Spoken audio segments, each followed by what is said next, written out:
aabihii dhalay markoo dili zaa'id ugu xumaaday guriga keenay silsila iyo gacmaha ilwaha ku xiray afka ku xiray si jugta looga hay iyadoo galaas biyo hal isii dhihiisana taa loo quur waa la sii waay walaashii waa la dilay hooyadeen inay dhimnayso amaleena ninkaas la celinayo bacad karoliina xijaabin darteeda loo dilay. Assalaamu calaykum soo dhawaada akhyaarta channelkeena ku xiran haween wanaagsan maalin wanaagsan waqti walba ay ku tahay wanaagsan waa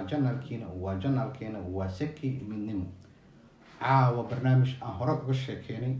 oo wali aan ku sii daba joognay ayaa in hayna gabartii rayska ahayd oo aabaheed ku dilay xaq darada ee ka dhacday degmada Buurha Kabo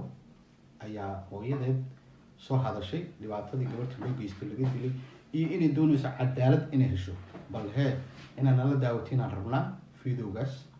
ay ku hadlayso hooyadeed. aabihii dhalay markoo dili zaa'id ugu xumaaday qof kale sheehday dili lahay maanta qof ay qaab la marii lahay silac irafaada ku dileen dilkan eedada ku damboysay eedada aabaha qabo waay eedada jalbaab iyada leedahay in eedada jalbaabkeeda gabarta inaa qaadatay guriga ayeedeeda la tagtay ee gabartaada jalbaaba qaadatay guriga ayeedeeda aadi wareega ku jirtaa safarteeda isna waa raadiyay ninka guriga keenay silsila iyo gacmaha ilwaha ku xiray afka ku xiray si jugta looga hay iyadoo galaas biyo hal isii dhihiisana taa loo quur waa la sii waay eedada waxa tacsiid ku dhex sheegtay iyadoo galaas biyo isii idoo dhihiisay nafta ka baxday galaas biyo hataa waa sii waaya dhahday alle eedada aabaheeda ay dhahay galaas biyaha iga siinin aan saa'id oo xanuunsaday markoo la ii sheegay tacbaan ku maray ilaa dhiig iga kaco dhiig liigu shubaa ku gaaray kan waxa jeclaan lahaa inaan gabartay xaqeedana lagu soo dhiciyo galaaska biyaha taa codka waa loo diiday ilaahu taasoo kale tan soo marin waa ka xumahay aadan wax ma hooyadaas aniga waa kula gubtay waan dareemi karaa aabbaaro dhalaanahay ma jecli cunugaaga doo ku dhaw BC ayaa waxa leedahayba maxaa la yiraahdaa hay aabba leedahay ma fahanti kullay ilaahu naxariisto hooyadan waxaan leenahay cadaaladii codsanaysaa cadaalada inay heshana ilaah baan uga toogeynaa ilaah baa agtiisa mar walba cadaalad taala bil aadoon cadaalad lagama helo ilaahay cadaalada gacantiisa ku jirta ilaahay ma aragtay cadaalada kuwa aad ka sugaysan xaqa Allah tusan leenahay cadaalada Allah tuso maxaa la yiraahdaa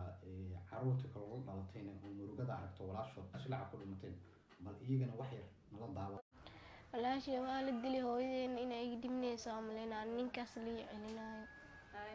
bacad karoliina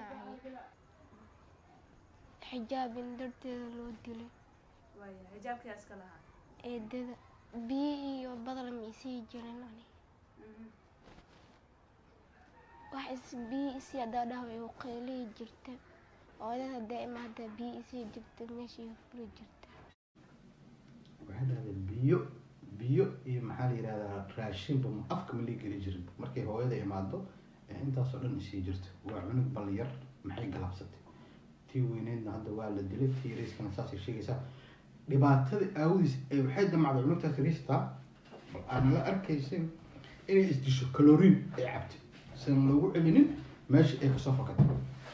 waxaan leenahay ilaah baa xaq soo raac xaqana ilaah baa gudi doona maalinta yawm alqiyaama waa la isxisaabi doonaa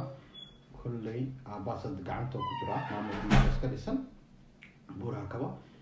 kullay wuxuu kasoo saaraa arki doonaa laakiin hooyadii waxay codsanaysaa cadaalad ay leedahay inaan cadaalada helo waa lama huraan qaybta dambe ay ku weydiisanaysaa cadaalada bal wax yar ala daawada oo ku codsanaya ninkaan iqaabta leeyahay la marsii waa bariga kun qof oo camala ilmahooda gacantooda ku sababsanayeen cidaneysana malaha eedadaas camal haday saan laga dhaafay eediyaal badan halaaw karaan oo ilmo iyagu dhalan gacantooda ku dilo karaan laakiin haday saan laga dhaafo dimbi weyn waay haday la dhaafo hataa ani adduunyo aakhira ma dhaafay dilka aabeed u geystay dil xanuun badan waay oo qof ibn aadan loo galeen qof la korkiisa la jarjaraayo oo gacmaha ay afka mar looga xiraayo oo qaylada dariska maqlan darteeda loo xirxiraaya lagu dhahay gabarta isbitaalka marka la geeyay kaadada xaarkada iska socday lagu dhahay 3 maalin guriga biyo iyo badar loo siin guriga isku xirnay qof ibn aadan 2 maalin de biyo loo siin oo saab isbedelaa baad waxa ibn aadan ku ilaa naxariistaan leh hooyada cadaalada loo sahlo dhibaato ka baahdo ma jirto anagtaada baahi lagu dilay maxaa la yiraahdaa gacmaha laga xiraa waa dhibaato aad u xanuun badan